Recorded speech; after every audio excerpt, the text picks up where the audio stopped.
자, 다음은 이 템플릿 코드에 약간의 수정을 가해서 원하는 형태의 어플리케이션으로 바꾸는 과정을 보도록 하겠습니다.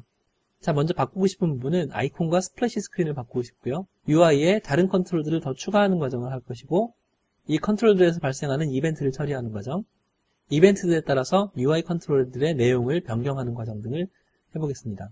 자, 먼저 아이콘을 바꾸기 위해서는 아이콘 정도의 크기의 png 파일을 준비하면 됩니다.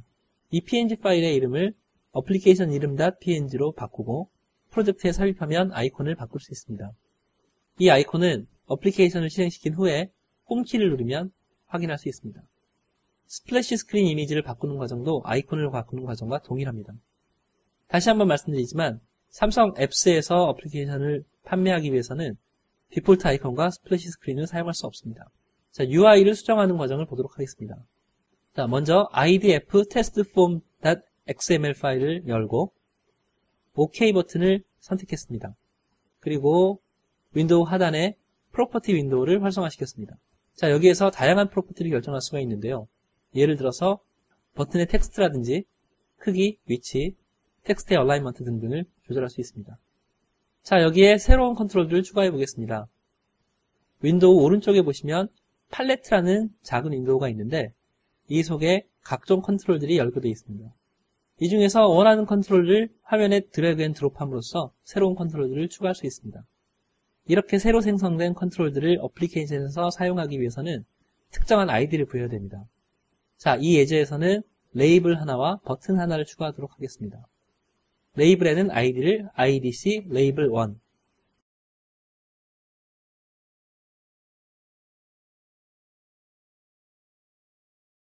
버튼에는 idc 버튼 1이라는 아이디를 부여하겠습니다.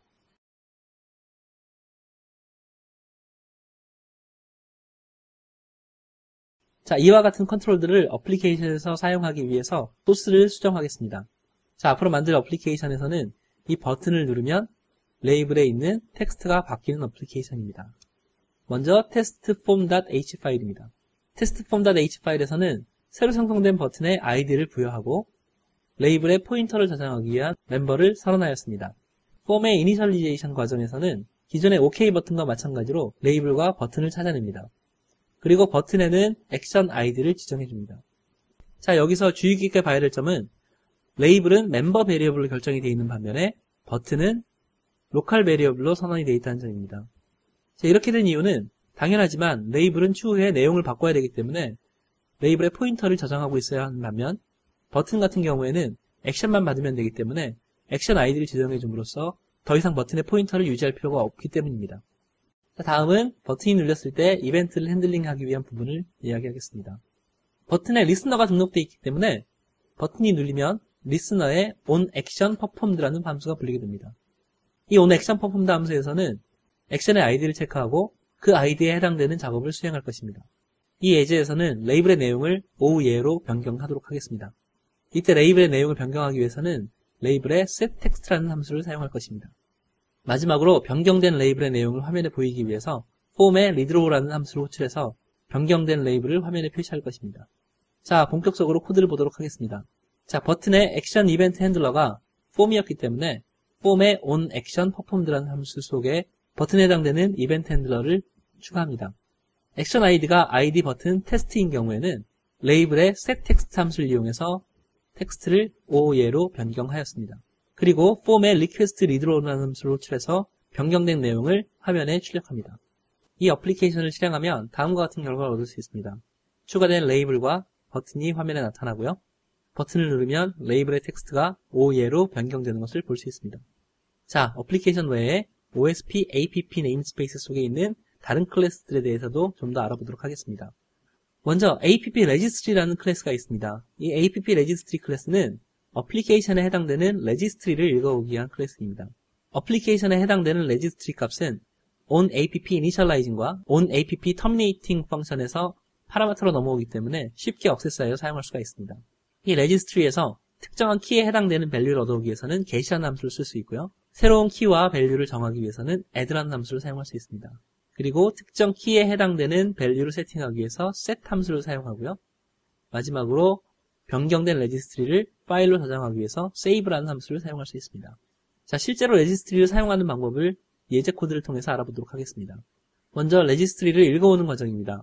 어플리케이션에 onInitializing이라는 함수가 불릴 때 레지스트리가 파라미터로 넘어옵니다. 이 파라미터에 get 펑션을 이용해서 어플리케이션 레지스트리에 특정한 키에 해당되는 값을 읽어올 수가 있습니다. 보시는 코드에서는 해당 키가 없는 경우에는 해당 키를 만들어 넣는 과정을 볼 수 있습니다. 그리고 이 값이 어플리케이션 수행 중간에 변경된 경우에는 onTerminating에서 다시 저장해 주어야 합니다. 저장을 위해서 레지스트리에 set이라는 펑션을 이용해서 밸류를 변경해 주었고요. 그 결과를 파일로 저장하기 위해서 save라는 메소드를 사용했습니다. OSP app namespace에는 app resource라는 클래스가 들어있습니다. 이 app resource 클래스는 다양한 언어권을 위해서 만들어진 리소스 중에서 현재 시스템 세팅에 맞는 스트링 리소스를 얻어오기 위한 기능을 제공합니다. 역시 리소스도 id와 스트링의 페어로 이루어져 있고요. app resource 클래스의 getString이라는 함수를 이용해서 id에 해당되는 localized string을 얻어올 수 있습니다. 자, 마지막으로 OSP app namespace에는 app control이라는 클래스가 있는데요. 이 app control 클래스에서는 바다 어플리케이션에서 베이스 어플리케이션의 기능을 일부 사용할 수 있게 도와줍니다. 자, app 컨트롤 클래스를 사용하기 위해서는 어플리케이션 컨트롤 아이디와 오퍼레이션 아이디가 필요합니다. 자, 여기서 어플리케이션 컨트롤 아이디라는 것은 app 컨트롤 컨택트, app 컨트롤 캘린더와 같이 고유한 어플리케이션의 아이디입니다.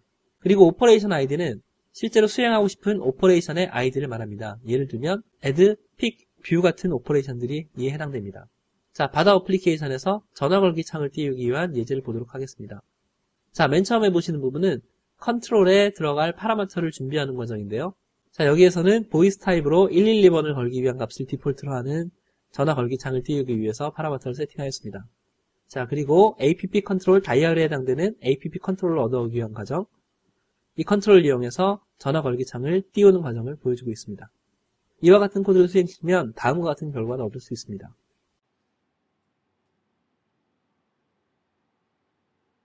자, 결론적으로 말하면 OSP app 어플리케이션은 바다 어플리케이션의 메인이 되는 클래스입니다. 이 클래스 내부에서는 어플리케이션 라이프 사이클을 매니지하고 스테이트 트랜지션을 관리합니다. 그 외에 OSP app 네임스페이스에는 app 매니저, app 컨트롤, app 레지스트리 같은 클래스들이 있어서 다양한 기능을 수행하고 있습니다. 자, 그리고 이번 동영상 강의를 통해서 어플리케이션을 빌드하고 실행시키기 위한 방법, 그리고 간단한 UI에 대해서 알아보았습니다.